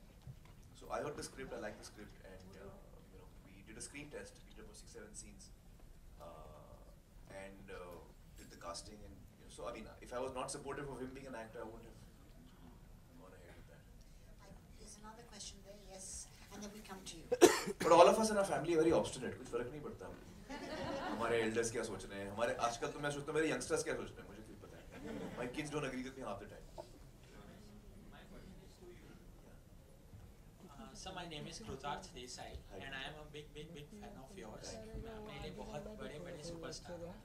So sir, inspiring from you, मेरा एक vision है कि मैं किडी production start करना चाहता हूँ खुद का. Oh, are we talking about Nasir Saab? हाँ सर की एक ही बात की सर आपका जो पूरे लाइफ स्पैन में आपने कोई ऐसा आप मुझे कोई एक ऐसा मैसेज देना चाहोगे which I can carry with my entire career कि like आपने जो सीख ली. Strictly speaking, this is not about Nasir Saab. No, it isn't about Nasir Saab at all.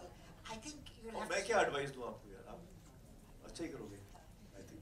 There is a yes. Follow your heart. And where's the lady? Follow your heart. Lady.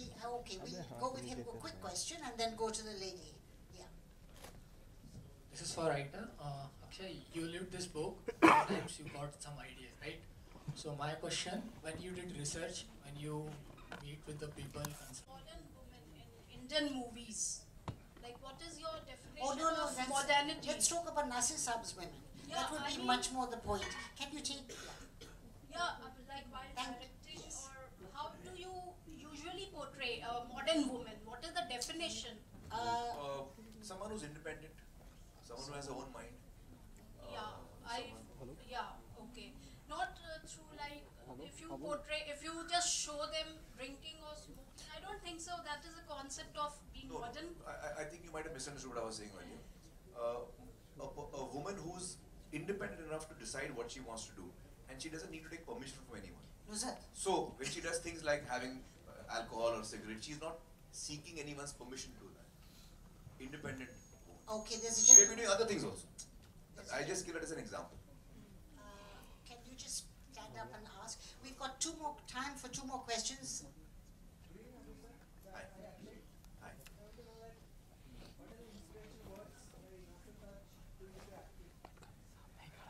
I'm not quite sure whether he said much to me.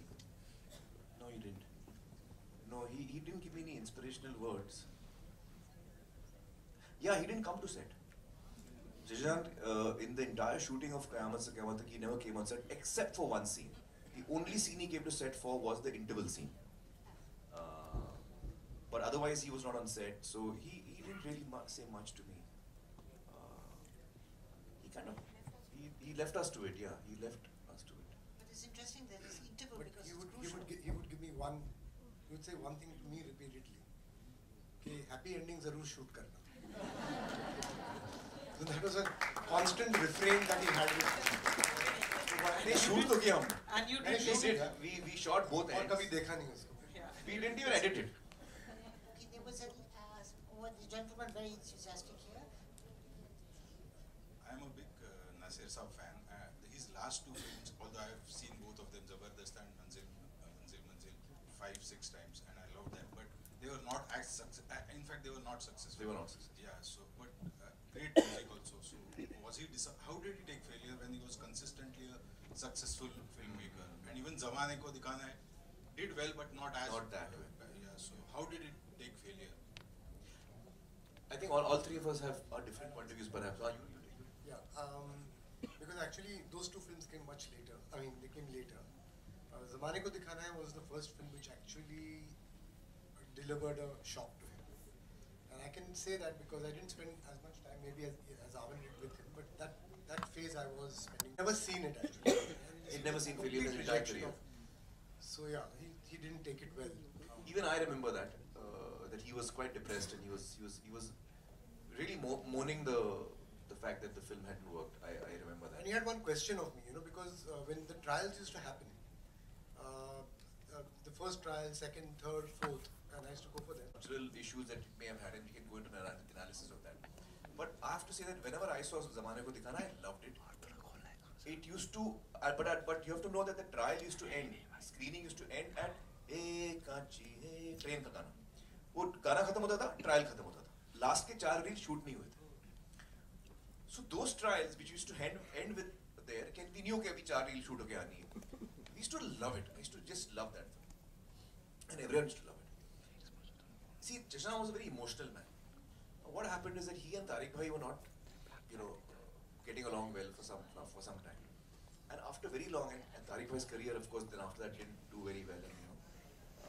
And then Tariq Bhai came back to him and told him that, I really need your help. Can you do something for me? Now, Nasir Saab is essentially an emotional person. So what he did is, which I think he should have never done, quite honestly, but because he was concerned about Tariq Bhai and he was, he loved Tariq Bhai, so he said, okay, and he changed the last 4 reels from his original script, and he added the character of Tariq Bhai, who comes from nowhere. and he had to then explain कि who is this person, why is he here, उसका क्या backstory है, तो वो इतना mess हो गया last 4 reels. You remember Mansoor?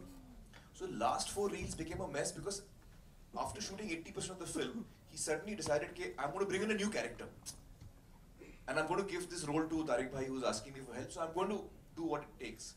So he did that. He tried his best. He rewrote those last, the end of the film, and tried to bring in this character, and that is what messed it up, according to me. If he had just gone with what he had originally written, then according to me, the film would have been a success. With its limitations, it would have been a success. With what Mansoor was saying, because it was a very enjoyable film. It was a very enjoyable film right up till that point. And then it used to just go downhill from there. I have a question. I remember hearing a story. Can you stand up? Yeah, Yes. I remember hearing a story about how Nasir Saab was originally planning perhaps to go into politics.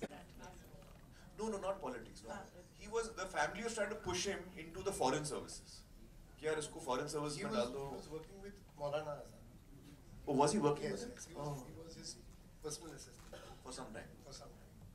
And at that time, and he was very good at his job. And he was also very erudite of world issues and stuff. So there came a point when Maulana Saab asked him, he says, I would like you to continue. And he would have got a very plump post. But that's the time he took a call, Maybe deeper inside he wanted to always be in the film. Promoting his own family. Yes. Yeah. So that's what I had heard also. That Maulana Saab was so strict that he never wanted ever to be accused कि मैं अपने family को chance दे रहा हूँ उसको मैं यहाँ. So he was very very strict about that. Yeah, he was very particular about that. No one has raised this, but I would like us to just discuss a little bit, because I've been told we have another 10 minutes or so. The kind of hero that Nasir Saab had. His heroes, Jashan's heroes, were always very attractive because they were so charming. They had a great sense of humor. They were very romantic. They were, so that kind of a personality. Also, usually his heroes were, the guy who's not well off. तो underdog का एक angle भी होता था, लड़की अमीर है, So it's a very lovable kind of a character. So even today you will have, that if you go into that space, there are a lot of examples of characters in even today's films where, a lot of actually examples, where the hero is charming, he's funny, he's Dilwale Dulhania Le Jayenge, or, a lot of Shah Rukh's films actually where he's played the romantic lead is very much in that zone of that hero, who's very charming and you fall in love with him. As Aditya Chopra said, he was very influenced. He thought that the hero of, you were the hero for Mansoor in Qayamat Se, and Shah Rukh was his hero, and Prem was the hero of Suraj. And these three heroes, again he talks about his influences from obviously Raj Kapoor and Nasir. It was a given that he'd always work with the same lyricists, for example. Jashan? Yeah, Jashan always worked with Majrooh Sahab. He always worked with, mostly with Pancham Uncle, from the time that he started working with Pancham Uncle. His DOP, Munir Khan Sahab, was consistently working with him. In the early times, he used other DOPs, but once Munir Khan came in, he was working consistently with him. His sound recordist was Manna Ladia, sorry. Manna Ladia was a sound recordist, and that was, in every film Manna Ladia ji was there. Choreographer. Suresh Bhatt, choreographer. No. So he did do the earlier films, but once he, for example, so all these people, once they came into his life, Suresh Bhatt, that was a team that consistently worked together to make films. Yeah, and I think it's also that it's not just Nasir Saab declining in the 80s, it's also that team around him which is, going through a creative decline, which is why, suddenly some of the sets, there's this song. He missed Shammi Uncle and Rishi Ji. See, because he wrote films in a particular style. So if you look at Manzil Manzil, if you look at the script, Sunny is in the film, and Sunny is a great star, he's a wonderful actor. But that's not his kind of cinema, that film needed a Shammi Kapoor and needed a Rishi Kapoor to bring it to life. Sunny is more appropriate for Arjun and films like that where we love watching him. More action heroes. Yeah. And more brooding, and that's his quality. but Cheshire had actually written it for that same character he used to write. So I think that he also was on some level was missing. Actually the best. It's ironical that the actors who worked best in his hero were all Kapoors. So there was Shammi Kapoor, there was Shashi Kapoor, and Rishi Kapoor. They best brought out, and in all of those, I think Shammi uncle was the one who really brought out his characters to the full. Absolutely alter ego. Yeah. Is there any other question? Yes, there's a lady here. Oh, you're being greedy, are you? Is there? My dad was always expected the unexpected from me, so he wouldn't be surprised. Yeah. He was well aware of the fact that I wanted to actually leave Bombay way before I made my first film. Sort of get off the mainstream or whatever. But he would, I think he would be supportive and appreciative of what I was doing. I think you would make sarcastic jokes about it. He's left you for that.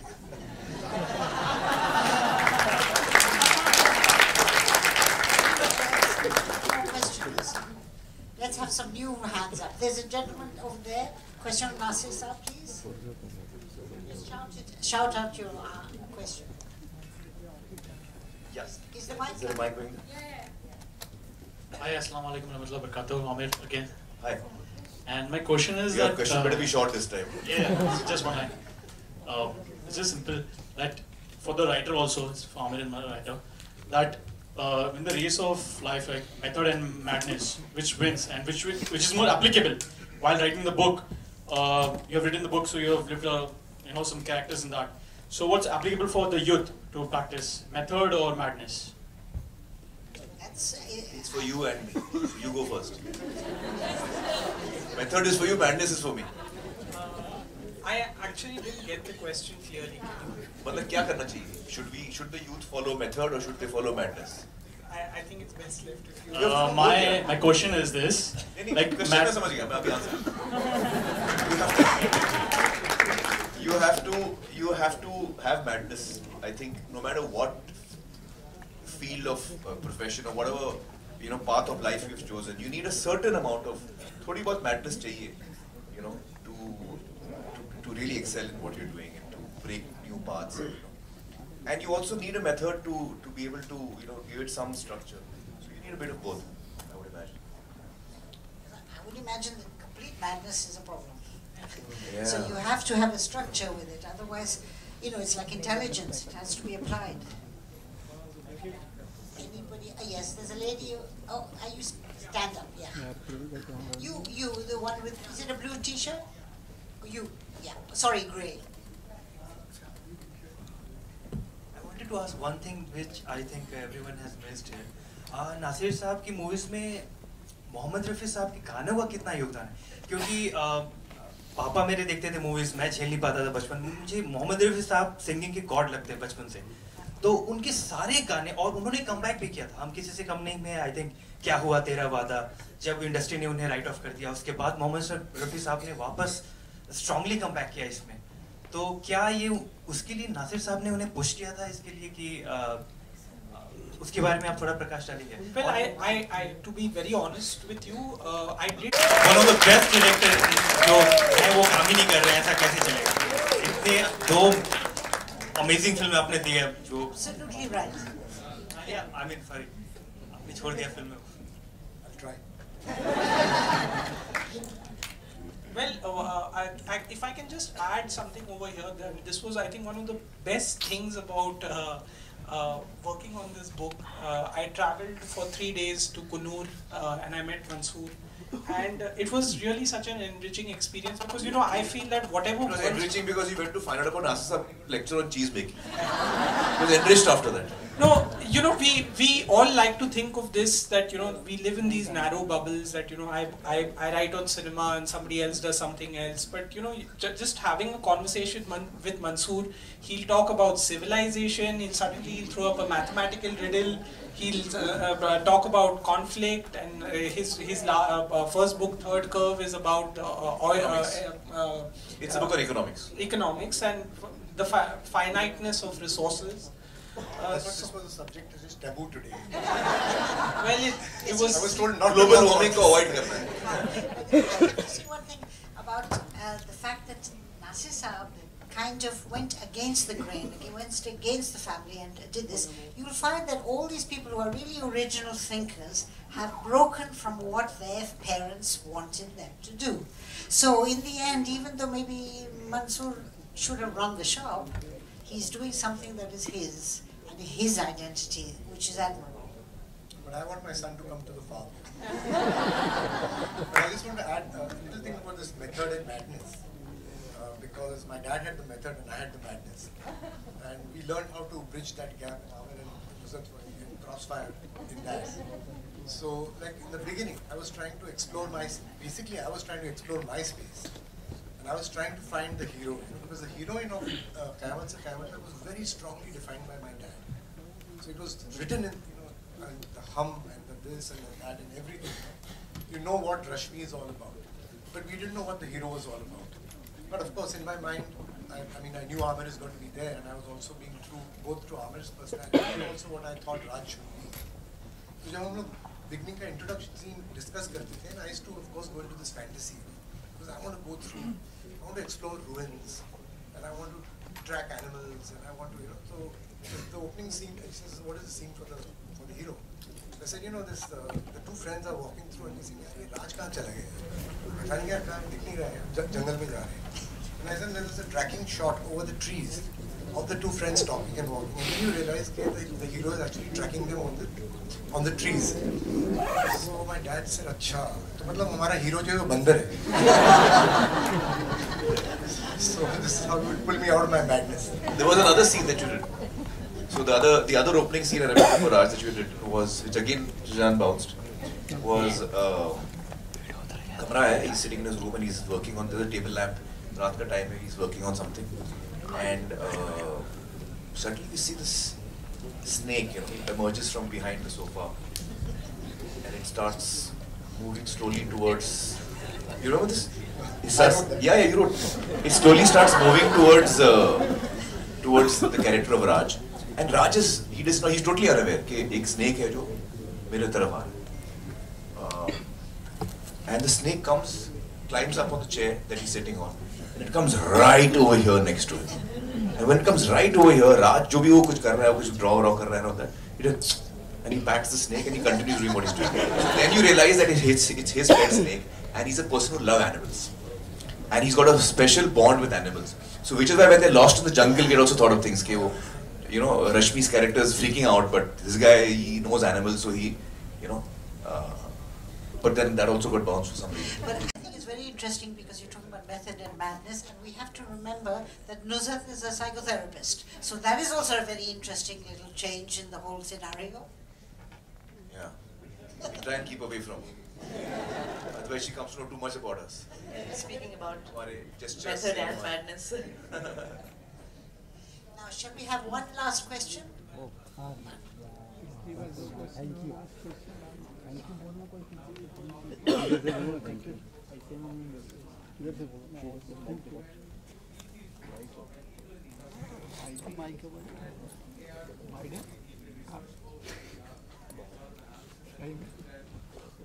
It isn't. Tripod cover back because.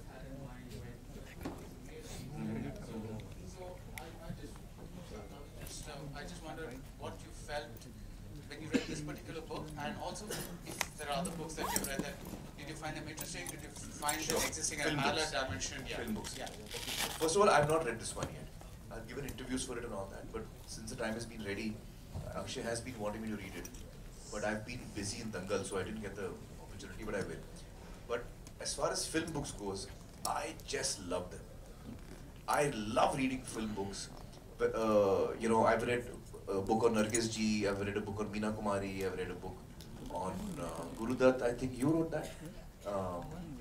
So I just drink it up. I love reading with that whole world I want to be in at all times. So I've read, I read a lot of books on films, including about personalities who are not necessarily Indian. Like one of my favorite books is the autobiography that Frank Capra wrote, The Name Above the Title. What a fantastic book. It is a biography on अपना Billy Wilder पे एक biography है, वो भी superb है. मतलब I've read thousands of books on, thousands से ज़्यादा है, but I've read a lot of books on film personalities, and I really love that. So I'm especially thankful to Akshay that, you know, him and other writers like him are taking the trouble to take us into that world, you know, which we can experience. And I understand that sometimes you have to keep an allowance कि यार उस इंसान की ज़िंदगी में actually क्या हुआ था, शायद थोड़ा यहाँ left right होगा, but it's more or less in that space. So I'm not so much interested in 100% true account, because I know that's not possible. But it still takes me into that world, you know, and I love that world. So I get lost in that world. I just love reading books on film personalities. Nusrat, what do you think? Is that for me? Yes. Well, what is your opinion on this? You like reading film books on film personalities? I haven't read as many as Amir has, and I've read the one on Wahida Ji. I really enjoyed that tremendously. And I thank Akshay for that. I thank you.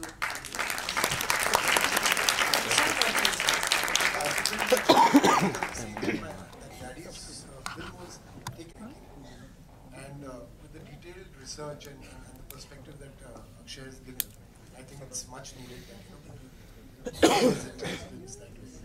So for everyone who's curious about the book, please do find your copy, which is in. I think I want to thank everybody. First of all, Mami, for hosting this evening, for celebrating a wonderful classic, and thank everyone of the panel. Wonderful. Thank you, everybody, and good night.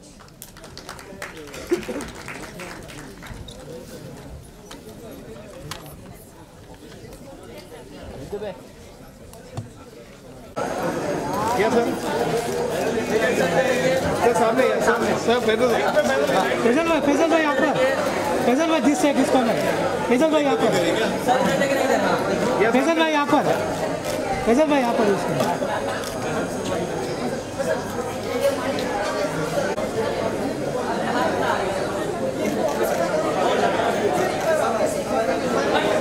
आइए इधर sir.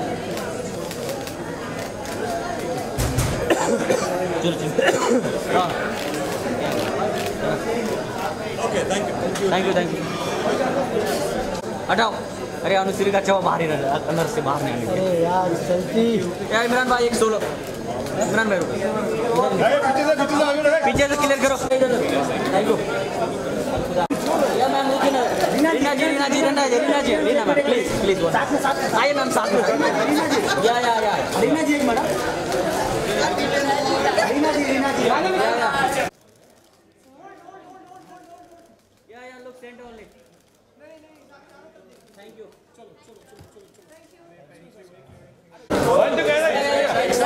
अमीर sir एक minute. अमीर sir रुकिए. एक साथ में sir पीछे